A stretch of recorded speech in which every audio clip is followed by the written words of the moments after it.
abstained from burning the railroad buildings and the car shops in your town, because upon examination, I am satisfied the safety of the town would be endangered.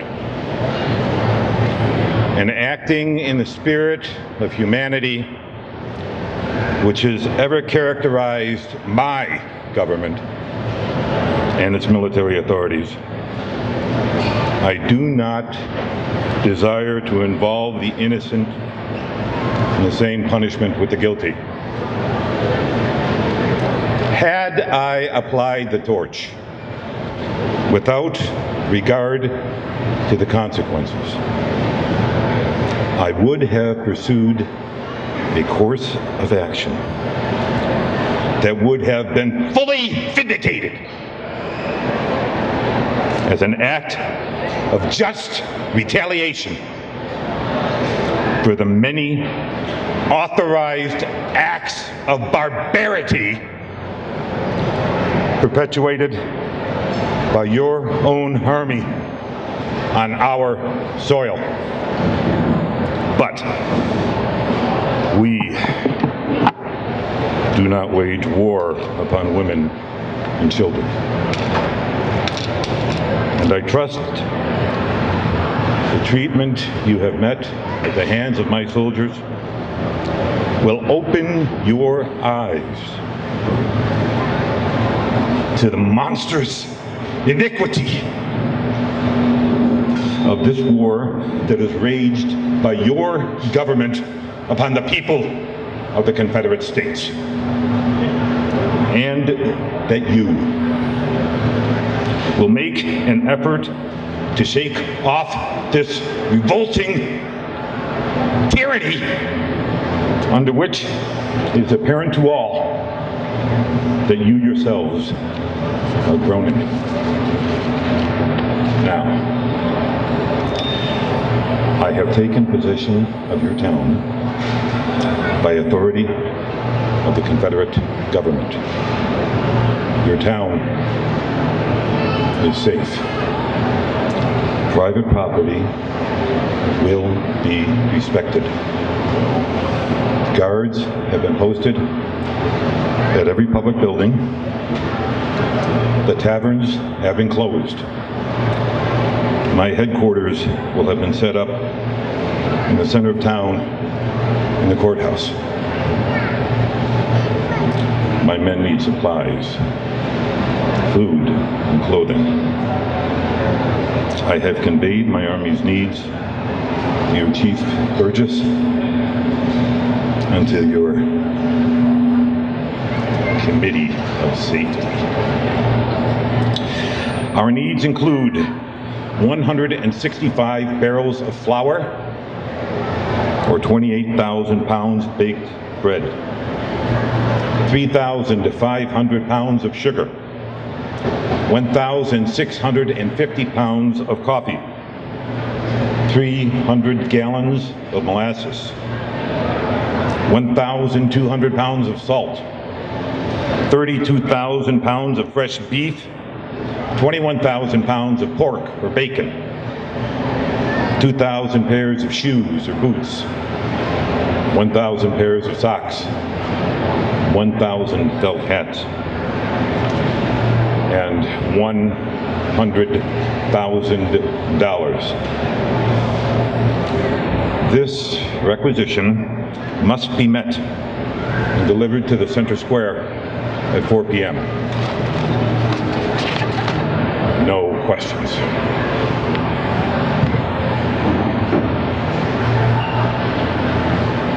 So we'll meet back here at 4 o'clock, and you'll bring money.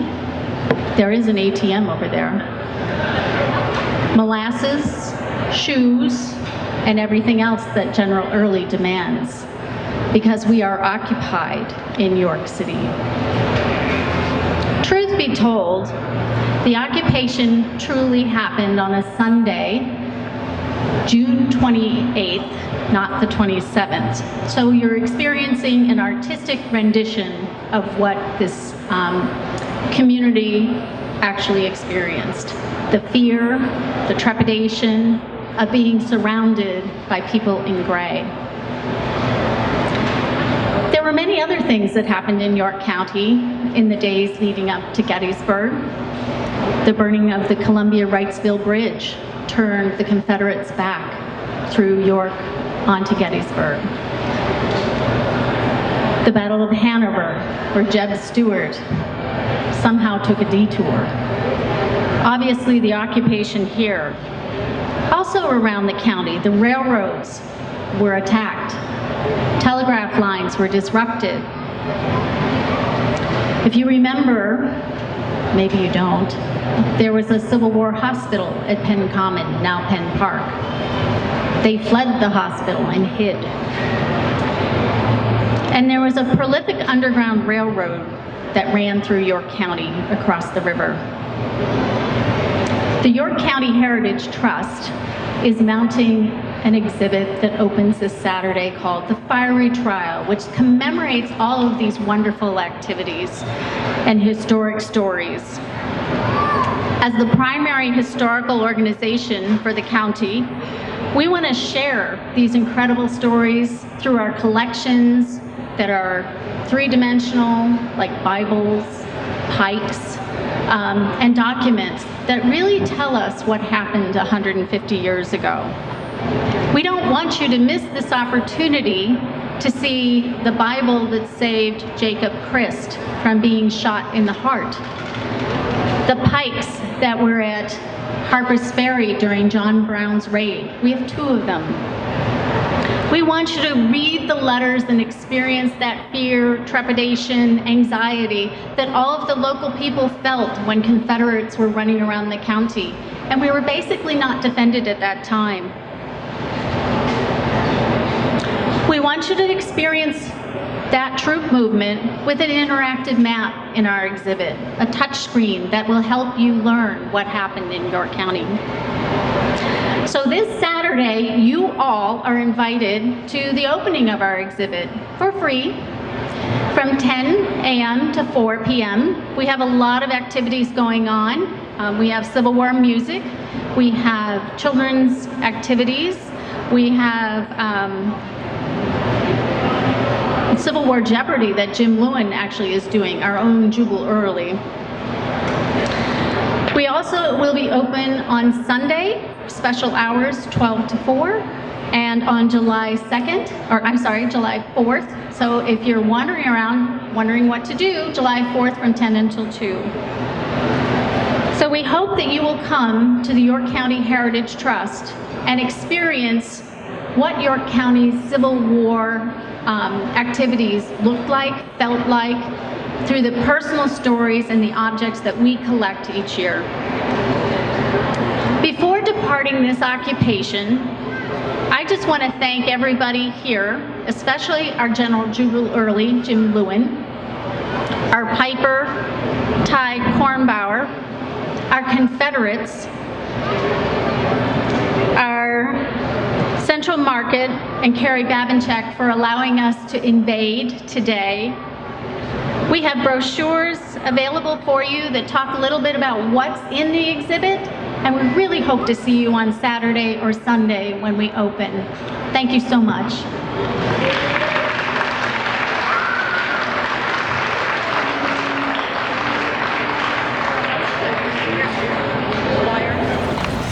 Good afternoon, all. Welcome. Thank you for joining us today as we commemorate the 150th anniversary of the Confederate invasion of York, the largest northern town, but not the only northern town, to be occupied by the Confederacy. Remember that the Confederates also occupied Gettysburg itself, as well as Chambersburg and Wrightsville.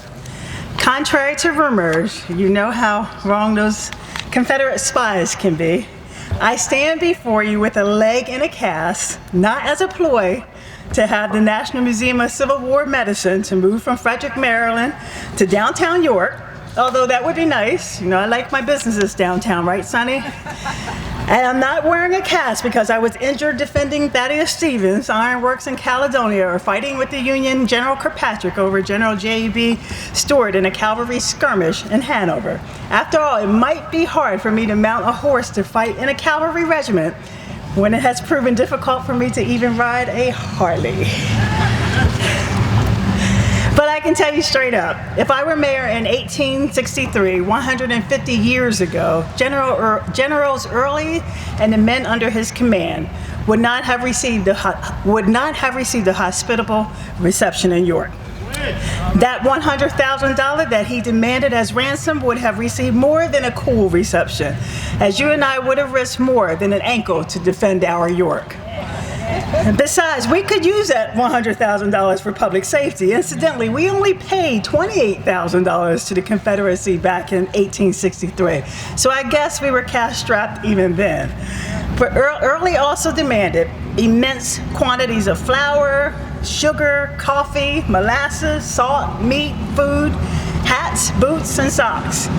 City fathers met that demanded back then. But if I were mayor, these items would have gone straight to the York County Food Bank, the York Rescue Mission, or Helping Hands for the Homeless. Later in the ceremony, I will read a resolution detailing York's roles in our nation's origins and commemorating tomorrow as the 150th anniversary of the Confederate invasion of York. Before doing so, I'd like to discuss the distinct differences between the words commemorate and celebrate, and to discuss how York always has been a part of the national conversation of what it means to be an American and where we yet might become. While we are not proud to have the inglorious distinction of being the largest town or city north of the Mason-Dixon line to be occupied by the Confederate States of America during the Civil War, we commemorate the past, warts and all, because understanding, analysis, and discussion of key facts drives us forward. We celebrate the sacrifices made by all men and women who preserved the Union and served our nation. We are proud of and we celebrate the fact that today's York is a community committed to diversity, equality, and nonviolence. We are proud to be part of our ongoing national conversation of what it means to be an American, where we came from and where we might yet go. That never-ending, intriguing conversation is essential to our community, our Commonwealth, and our nation. Think of the parallels and convergences here in York, a city of fascinating facts, firsts, and feats. Our city of York played crucial and essential roles in the forging of our fledgling nation. York was the birthplace of our nation's first working constitution, the Articles of Confederation, which were adopted in the former colonial courthouse on Continental Square in 1777. Let's put that first and that feat in perspective. During the Brenner administration and during my administration, we do not say, and to the best of my knowledge, we as city officials have refrained from saying or printing on mugs, t-shirts, letterhead, or elsewhere that York is, quote, the first capital of the United States.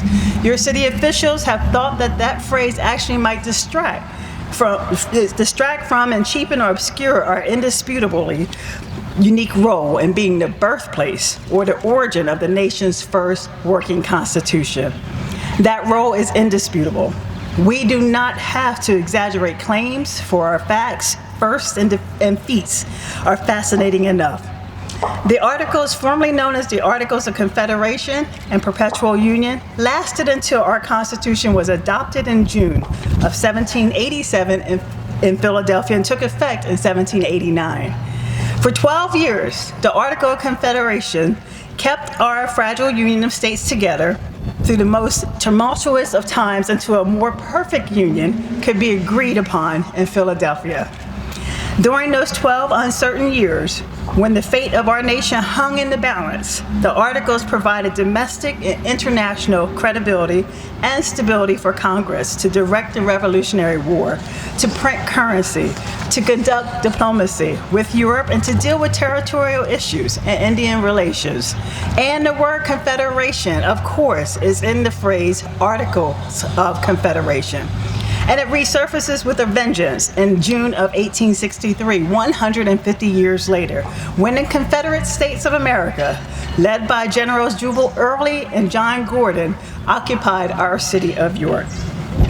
Much of American history can be analyzed and understood as a debate, mostly civilized, sometimes violent, over how much power should reside in the federal government, how much power should reside with the states, what kind of individual rights individuals should have, and what is the definition of a citizen and who should vote. It took a bloody, devastating civil war to usher in the 13th, 14th, and 15th Amendments, all championed by a former York school teacher who became the most powerful congressman in Washington, the great commoner, Thaddeus Stevens. Incidentally, 150 years ago, yesterday, Confederates led by General Jubal Early, out of spite for a great leader, Thaddeus Stevens, who supported rights for all people, torched Stevens' iron mill at Caledonia, then occupied Gettysburg. As you recall, Early was the same general who would occupy York 150 years ago tomorrow. So these amendments expanded voting rights to all people born in our nation and gave to all people born in our nation the right to life, liberty, and property, as well as equal protection under the law. Those very rights can be found in the U.S. Supreme Court's decision yesterday to repeal the Defense of Marriage Act. Those very rights were hotly contested in the Supreme Court's decision 2 days ago to strike down the heart of the Voting Rights Act of 1965. Those rights can be found in our public places, polling places, and our workplaces, from sea to shining sea today. Those rights are the basis for our ongoing conversation on what it means to be an American today and tomorrow. Delegates to the Second Continental Congress robustly debated that very issue in York's Colonial Courthouse in 1777 to 1778. That very issue was the root cause of the Civil War, and we are proud of our young men from York who answered the call to preserve the Union. Many made the ultimate sacrifice. We are proud of our nurses and doctors who staffed the hospital, established on the grounds that are now Penn Park, to treat men and women wounded in battle. And we are proud that York provided its fairgrounds as a center for thousands of recruits to train before going to war. Today we are proud of all men and women of all background and colors who nobly have served our nation in times of war, in times of peace, in times of uncertainty. Next week on July 4th at Sovereign Bank Stadium, we will be celebrating the birth of our nation with a concert and fireworks. From big cities to small towns, the cannon thunder, chiming bells, and brassy majesty of Tchaikovsky's 1812's overture will be wafting through parks, harbors, and lakefronts throughout America. So please take a moment to reflect on the many sacrifices made here at home and abroad in the grand debate of what an American is and what America can yet become. A more perfect union always is on the horizon, and our York will always be a part of that great and essential conversation. Thank you.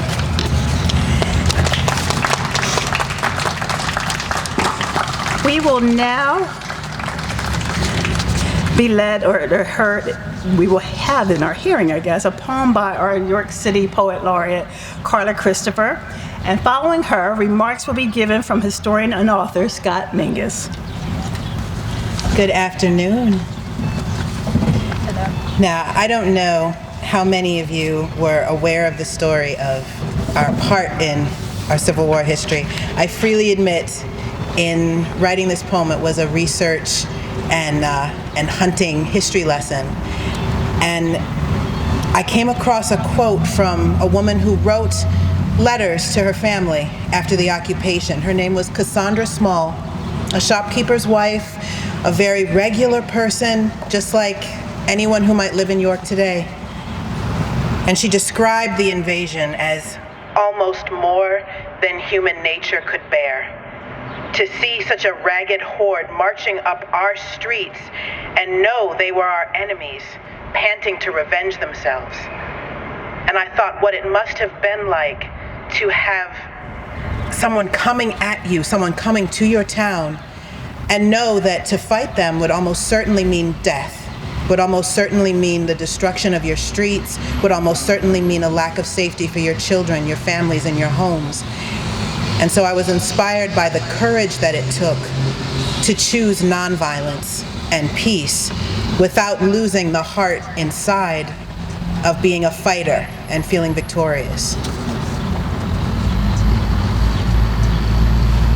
In a land that knew no union, though men and women labored long on a Sunday in a summer heat, with voices raised in song, a mare of stalwart stride, and the tradesmen standing strong joined stout of heart shopkeepers and fearless mothers with their young.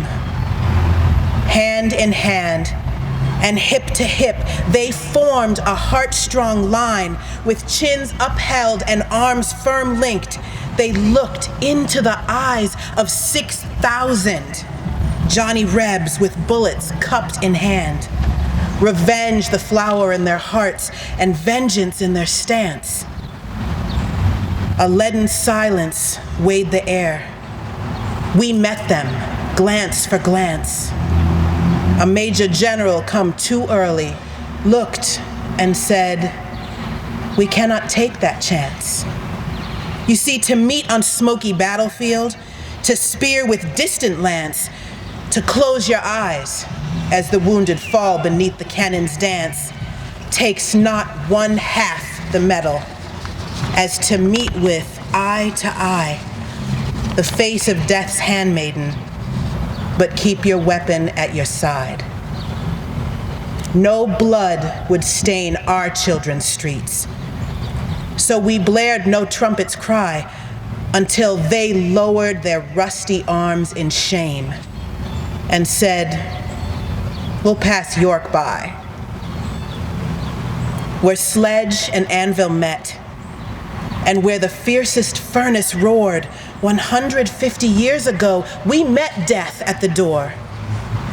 For a cause deemed so noble that to be civil meant a war, we joined our hands in unity and preserved our town forevermore.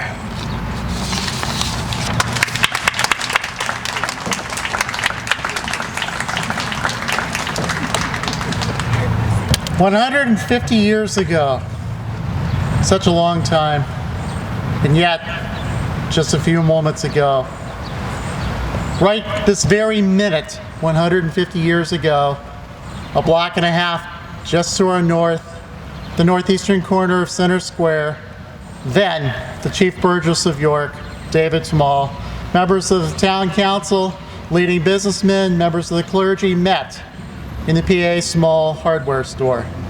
Their topic, what to do about the Confederates who were coming here. By that point in time, thousands of refugees for a week had paraded down Market Street, then the Turnpike, across the bridge at Wrightsville, into Lancaster to presumed safety. York's residents had heard all the stories. Burnings in Chambersburg. Caledonia, as the mayor so aptly stated, Caledonia Ironworks, gone, 200 people out of work. Railroad cars burned in downtown Gettysburg. Bridges burned in New Oxford in Gettysburg. And now the news that morning at 10 o'clock, 150 years ago today, rebel flags waving in Hanover. 150 years ago today, rebel flags waving in Hanover Junction, in Jefferson, in Dillsburg, in Spring Grove. The Confederates had arrived. They were on the western and northern fringes of the county, and nobody was quite sure what their goals were in York. While council debated what to do, many people offered a lot of suggestions. Nobody was quite sure what the rebels might do. This was the largest town south of Harrisburg, between Harrisburg and Baltimore. Would the rebels pick this town to exact their tribute? Would it be this town that the torch would be applied to? Nobody was quite certain. York was an important place, major U.S. Army training base, located at the old fairgrounds at the intersection of King and Queen Street. Major United States Army hospital, 2,000 beds, where Penn Common is today. A major railroad running north-south through here with supplies for the Union Army, troops, reinforcements, a huge supply and very vital supply artery. the turnpike running east-west through downtown York and what was then Old Route 30. York was an important place. What would the rebels do? While council debated, 26-year-old young businessman Arthur Briggs Farquhar decided to take action. He knew Confederate officers. He'd went to college with the family of Robert E. Lee. He figured he'd met with Confederate officers in 1862 to talk about what they would do if they came to York. Had been reassured then they meant no harm. Having that assurances from his September 1862 meeting with Confederate General Fitzhugh Lee, Mr. Farquhar got in his buggy, rode west, found the Confederate oncoming forces under Brigadier General John Gordon at Abbottstown, negotiated with him bravely the terms by which the Confederate Army might enter York. In particular, he wanted to avoid any destruction. He wanted to protect the women and children of this area, and he wanted to parlay his relationships with the Confederate Army into safety for the community. Farquhar probably sets a speed record going east on 30, coming back to York, with a signed document from General Gordon stating that they would not harm York. By the time he got here, council in mid-afternoon, again 150 years ago, this very day, they met with him, decided, well, you know, this was nice, but now Farquhar, you really weren't authorized to go do this. So Mayor Bracey's predecessor, Chief Burgess David Small, 4 other members of the leading community got back in Farquhar's carriage, went west, met the Confederates at Farmers Post Office, and officially negotiated the terms. Some would call it a surrender, some would call it a peaceful non-resistance, some would call it no choice in the face of 6,000 Confederates coming with the U.S. military only able to muster hastily trained militia with 3 to 5 days of training to defend the town. 150 years ago today, the future of York was decided.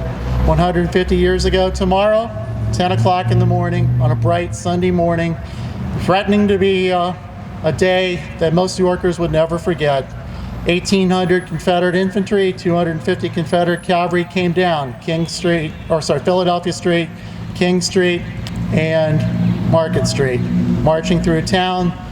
Here at our square, that morning, they would haul down the 18 by 35 foot flag, larger than anything Perkins has ever put up. Haul it down, carry it away. We don't know what the fate of York's flag has been. It's lost to history what truly happened to it. But the sentiment was there. For that Saturday night, 150 years ago today, William Latimer Small, a member of York's council, said, "What should we do with the flag?" The decision was, let it fly proudly over York. Let the rebels know we are a northern community. When they come into town, they will know we are true. And 150 years ago tomorrow, that flag could be seen miles away as the Confederates came down Market Street, through Bottstown, what's now West York area, into downtown York. Yes, they hauled the flag down, but they can never defeat the symbolism of the United States flag. This town voted for Abraham Lincoln. This town met its duties as best as it thought it could at the time. And perhaps in the best epitaph, Arthur Briggs Farquhar himself came back after ministering to the wounded in Gettysburg, came back to downtown York, where he was met with some scorn on the streets. He had voted Republican at the time. Many of the people there weren't quite sure whether he supported the president, whether he supported the Democrats, whether he supported the Southerners. He was greeted with terms of rebel. Wanting to know whether he did the right thing in surrendering York, Farquhar made his way to Washington, D.C., met with President Abraham Lincoln personally. They discussed, as they walked to the War Department, many topics. Did he have a business in York? Did he have a family? What was York like? How did the community react?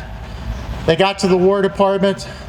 President squeezed his hand, took him to Secretary of War Edwin Stanton, and said, "Stanton, I've captured that chap who surrendered York, Pennsylvania to the rebels. What should we do with him?" And the Secretary of War took one look at Farquhar, heard the story of what happened in York, and said, "We ought to promote him. We need officers like that in the United States Army. Mr. Farquhar, would you like to join the Army? We can make you an officer on the spot. here's the recruiting officer. The President of the United States and the Secretary of War believe York did the right thing. That's good enough for us. York residents today should hold their heads high. They did the right thing. Even President Lincoln acknowledged the surrender of York was the right thing to do on that day, 150 years, yesterday, today, and tomorrow, as they debated what would happen. Thank you. We have a resolution commemorating York's unique role in American history and inviting visitors to York. Whereas for 236 years, York has been kindling revolutionary fires, and today we continue to be part of the great national conversation on who we are as a people and where we are going to forge a new and great community in America in the 21st century. And whereas our city of York is a city of many fascinating firsts and feats, including, to name a few, being home of the nation's first working constitution, the Articles of Confederation, the home and burial place of the signer of the Declaration of Independence and the Pennsylvania Constitution, James Smith, the nation's first Thanksgiving proclamation, the inventor, John Egler of, and the foundry that forged the first iron steamboat, the Codorus, the inventor, Phineas Davis of, and the foundry that forged the nation's first coal-burning locomotive, the York, the Goodrich Freedom House, the only existing house in Pennsylvania that was owned by an ex-slave serving as a station on the Underground Railroad. The first job of the great commoner, Thaddeus Stevens, who later as the most powerful congressman became the driving force behind the 13th, 14th, and 15th Amendments to the U.S. Constitution. The first York peppermint patty on the 500 block of South Pine Street. The first escalator in the Bonton Building in 1956. The nation's first and only citywide artist homestead program. The Mid-Atlantic's first United States Department of Agricultural seed-funded fresh foods revolving loan fund. And the tallest outfield wall in all of professional baseball, the arch nemesis of Sovereign Bank Stadium. And whereas our city of York played crucial and essential roles in the forging of our fledgling nation, York was the birthplace of our nation's first working constitution, the Articles of Confederation in 1777. Congress adopted the Articles in York in 1777, and the Articles were ratified in 1781. The Articles, formerly known as the Article of Confederation and Perpetual Union, lasted until our Constitution was adopted in June of 1787 in Philadelphia and took effect in 1789. And whereas in 1777, our nation's earliest revolutionaries and delegates to the Second Continental Congress made the trek from Philadelphia to our York, where they stayed until 1778 for a total of 9 months. Seeking safety from British forces, Second Continental Congress delegates on foot, by horse and by ferry, risked life and limb to flee Philadelphia, then travel to Lancaster, then float across the Susquehanna River before traveling westward to York. And whereas the sacrifices, courage, and vision of our nation's earliest patriots in York, and at Valley Forge, Saratoga, and beyond, chartered a fragile freedom that led to the greatest nation in history. Their dreams and seeds, born and bred in our York and beyond, revolutionized our continent and torched the beacon of hope that has emblazoned millions of hearts and minds here and across the globe. And whereas for 12 years, the Articles of Confederation kept our fragile union of states together through the most tumultuous of times until a more perfect union could be agreed upon in Philadelphia. During those 12 years, the Articles provided domestic and international credibility and stability for Congress to direct the Revolutionary War, to print currency, to conduct diplomacy with Europe, and to deal with territorial issues and Indian relations. And whereas, just as delegates to the Second Continental Congress debated what it means to be an American citizen and what rights individuals born in our nation should have, we as Americans debated those issues through armed conflict during the Civil War, where the words Confederation and Confederacy would rear their heads again right in our front yard. And whereas our city of York officially commemorates but does not celebrate the 150th anniversary of invasion and occupation of York, by the Confederate States of America on June 28, 1863, and we also point out that although York was the largest town occupied by the Confederacy, it was not the only one, as Gettysburg itself fell to Major General Early, for example, 2 days prior on July 26, and General John McClellan's troops occupied Chambersburg on July 30th, 1863, before burning much of the town. Whereas we also commemorate the 150th anniversary of the Battle of Gettysburg, which is 30 miles away from York, and we honor the sacrifices and the ultimate sacrifices made on hollow ground at Gettysburg and on battlefields throughout our country. And whereas we celebrate and ponder what Lincoln at Gettysburg, during his famous Gettysburg Address, called a new birth of freedom, Lincoln's words are present today, for the best of America always is on the horizon. And whereas June 28th of 2013 represents the 150th anniversary of the peaceful surrender of York to the Confederacy. If I were mayor in York in 1863, I would have defended and not forfeited our beloved city to the Confederacy. And Generals Early and Gordon would have to fight their way through York. Whereas the $100,000 that Early demanded for ransom, and we only paid $28,000, would have gone towards public safety in the immense quantities of flour, sugar, coffee, molasses, salt, meat, food, hats, and boots, and socks that the Confederates demanded. We met that demand. Would have gone to the York County Food Bank, as I've said earlier, the York Rescue Mission, or Helping Hands for the Homeless. And whereas we are proud that today's York is a community committed to diversity, equality, and nonviolence for all people, and whereas York and York County played distinctive, if not unique, roles leading up to and during the Civil War, as a recent York Daily Record editorial pointed out, young men from York answered the call to serve the Union shortly after the first shots were fired at Fort Sumter in South Carolina, and many paid the ultimate price to preserve our nation. Local nurses and doctors staffed the hospital established on the grounds that are now Penn Park to treat men wounded in battle. York provided its fairground as a center for thousands of green recruits to train before moving to southern battlefields.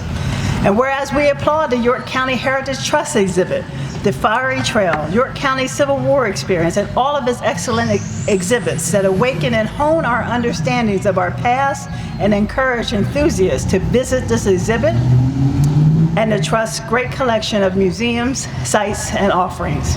And whereas we are proud that our city of York has 2 sites sufficiently documented to be authenticated as Underground Railroad sites placed on the National Park Service National Underground Railroad Network to freedom, the William C. Goodrich House and the Willis House. The historic Goodrich House, owned by the Crispus Attucks Association at 123 East Philadelphia Street, right here in downtown York, is the only existing house in Pennsylvania that was owned by an ex-slave while serving as a station on the Underground Railroad. The house was home to William C. Goodrich, former Maryland slave, a barber, then candy and jewelry store proprietor, and ultimately one of York's wealthiest men, owner of York's tallest building and a total of 20 buildings, owner of 13 rail cars, and a longtime conductor on the Underground Railroad who helped countless slaves escape to freedom. And whereas we have partnered fruitfully with the Crispus Attucks Association and other stakeholders to turn the Goodrich House into the Goodrich Freedom House and Underground Railroad Museum to tell that story of the remarkable Goodrich family. And we earnestly hope that grant funding can be secured so that the Goodrich House can open to the public. And whereas we have partnered with the York County Community Foundation and other stakeholders to reconstitute Continental Square, home of the adoption of the Articles of Confederation, our nation's first working constitution, as a family-friendly destination that better tells and celebrates our revolutionary and noble past. And whereas we support all efforts to protect and enhance our cultural assets and to better tell our stories to current and future generations, and whereas York boasts a wealth of beautiful Civil War era and Victorian architecture in both of our cherished farmers markets, which we recently secured key funding to upgrade. Whereas we are proud of our rich, noble, distinctive, and at times unique history and architecture, and we heartily invite heritage tourists, educators, students from as far away as Arizona, and the curious to visit our rich array of culture and heritage sites, to learn more about geology and our history, to absorb our captivating culture, public murals, public art, and to frequent our great restaurants, shops, and attractions. And whereas our city of York honors and appreciates our forefathers and foremothers' roles in shaping American history, and we heartily invite history and art enthusiasts, rail trail bikers, foodies, shoppers, and diners to visit and stay in our York, where creativity and character are unleashed. Now, therefore, I, C. Kim Bracey, Mayor of the City of York, do hereby resolve that today's York is a community committed to diversity, equality, and nonviolence, and be it further resolved that in remembrance of our York ancestors who witnessed their country's flag torn down and desecrated 150 years ago, we raise the Union flag today as a promise that the glorious stars and stripes of the United States of America will wave forever in the city of York. Given under my hand and seal the city of York this 28th day of June in the year of our Lord 2013, C. Kim Bracey, Mayor. Thank you all.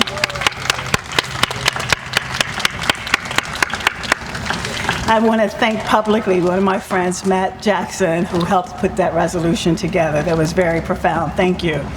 We now will have a reenactor, Dylan Young, Private of the 1st Pennsylvania Reserves, Company D of the 5th Corps under the command of General John Reynolds. Do what he's going to do.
Audience is moving up.